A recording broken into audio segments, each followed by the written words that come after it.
Muling kinalampag ni Rendon Labrador ang MTRCB matapos ang ginawang pagmumura ni Wally Bayola sa EAT noong August 10, 2023. Kung kaunlaran ng siyang nangarin, magsama-samang tangkilikin. Si Jose Manalo ang piliin. Ganda, ganda na yun. Ganda yun. Hindi mo talaga ba yun? Hindi na ba yun o may karugtong pa yun? Oy! Bossing, hindi pa po namin natatapos. Gandong pa lang po yung naiisip namin ngayon. Duduktungan pa po natin. Mahaba pa po yan. Mahaba pa po yan. Friend! Mahaba ba yun, ha? Ayos Mahaba yan. Abangan namin yan. Baya, mahaba po yan. Okay. Ang yung running time po nito, pinabawasan ko kasi nasa 1.5 hour to eh. Sana mahaba yun, Mayor. Mahaba pa sa Bohemian Rhapsody. Babawasan natin.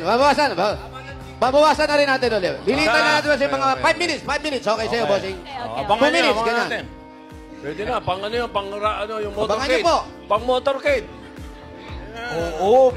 Ay, pa-motorcade to, Tito Sen. Ay, nako. Eto na. Nakasakay kami sa drone habang umiikot kami. Yan. Wow! Ganda. Umpisa yung ito na. Mayor, nag-aabang naman yung constituent mo dyan. May 4 na mananalo. Tapos Ay, yung nandito na pangalawa. Masusugod ni Mayor. Okay. Salamat, bossing. Salamat po sa inyo. Okay.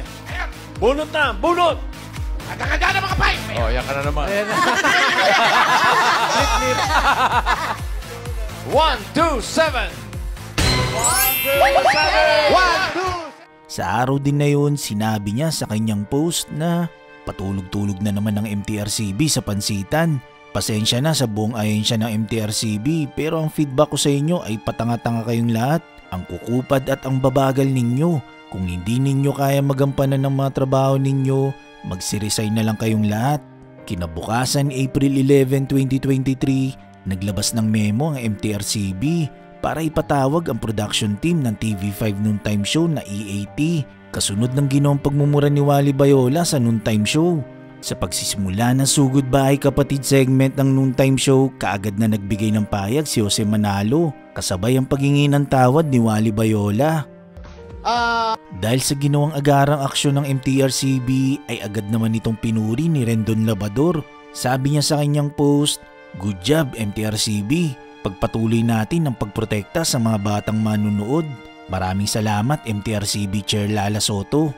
Hindi lang mali ang napupuna natin. Kapag may kailangan purihin sa magandang gawa ay dapat din natin bigyang pansin.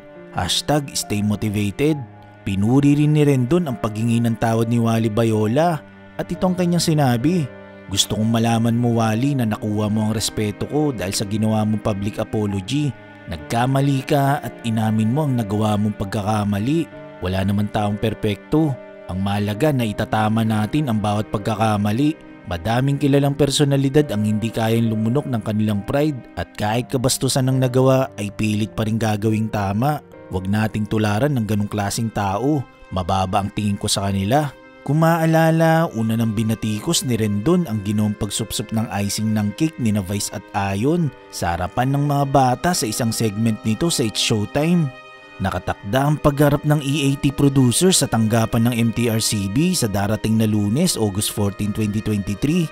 Ang notice to appear na inilabas ng MTRCB sa EAT ay inilatala sa Facebook page ng ahensya ngayong Biyernes, August 11, 2023, alas 3:30 ng hapon. Ang chair ng MTRCB ay si Lala Soto Antonio, na kilalang anak ni Senator Tito Soto na isa sa pillar host ng EAT. Ito ang bahagi ng official statement ng MTRCB.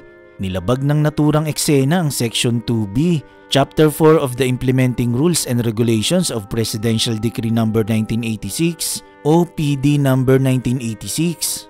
Pagpapatuloy ng MTRCB memo, itinakda ang pagdinig sa ika-14 ng Agosto 2023, Lunes sa MTRCB offices sa Timog Avenue, Quezon City.